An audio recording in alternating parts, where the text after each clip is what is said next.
les maths avec Nina et Ruben. Salut les amis.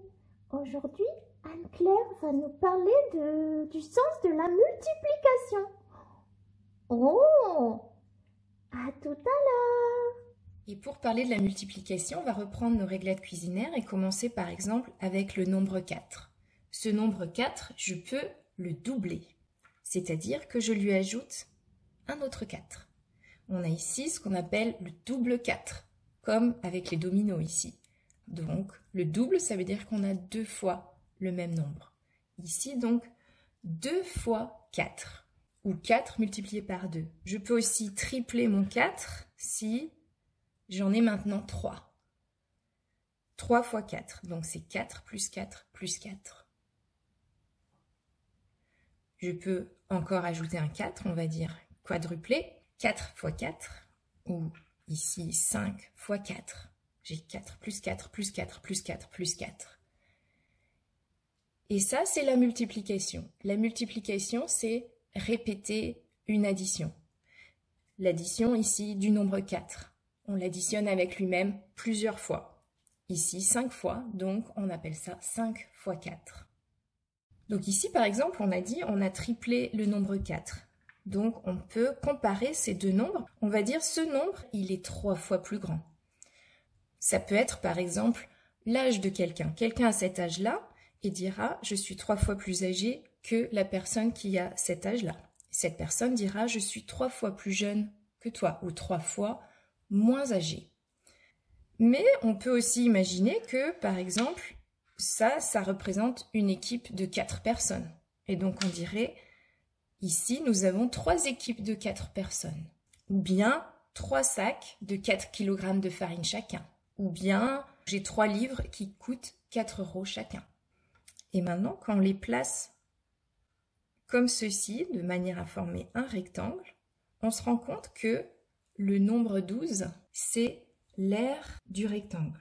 Ici, on voit bien les 3 groupes de 4, ou ici, on voit des carrés d'aire 1. Et ça nous fait bien 12 au total.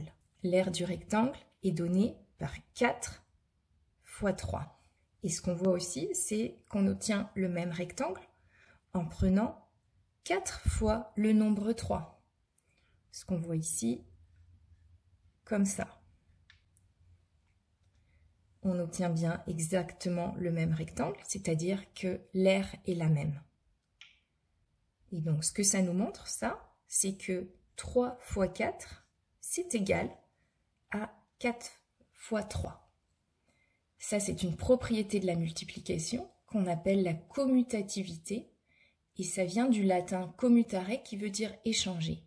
Parce qu'on peut échanger les deux nombres autour du signe fois, du signe multiplication.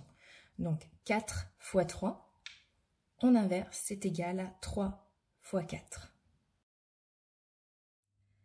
Dans beaucoup de situations, on va ainsi pouvoir représenter une multiplication par l'aire d'un rectangle, qui est donc la largeur fois la longueur, où l'une de ces deux dimensions veut dire le nombre de groupes, ici c'est le 3, et l'autre veut dire la taille du groupe.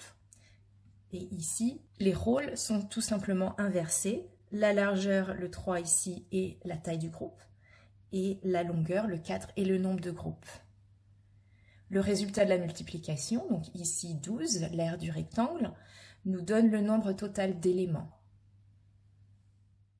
Les éléments, ça va dépendre de quoi on parle dans une situation donnée. Oh là là, Nina, je viens de réaliser un truc, dis donc. Je viens de réaliser que combien de fois plus, bah ça veut pas dire combien de plus. Par exemple, ben 8, c'est 4 de plus que 4, quoi, parce que c'est 4 plus 4. Mais c'est 2 fois plus que 4, parce que c'est 2 fois 4. Oh oui, effectivement, c'est pas la même chose, hein. Bah moi, tu sais, cette leçon, ça m'a rappelé les nombres paires. Tu te souviens, les paires de chaussettes et les deux équipes de chaussettes gauche et chaussettes droite. Et ben, tu vois, je pensais à un truc, tu sais, il y a des perles que j'aime beaucoup, là. On peut les acheter, c'est un groupe de 5 couleurs différentes. Oh, dis donc, il y a le orange, oh, ouais, il y a ta couleur préférée, Ruben.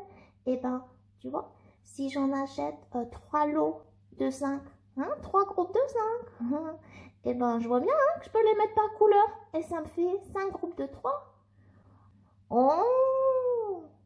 Les maths avec Nina et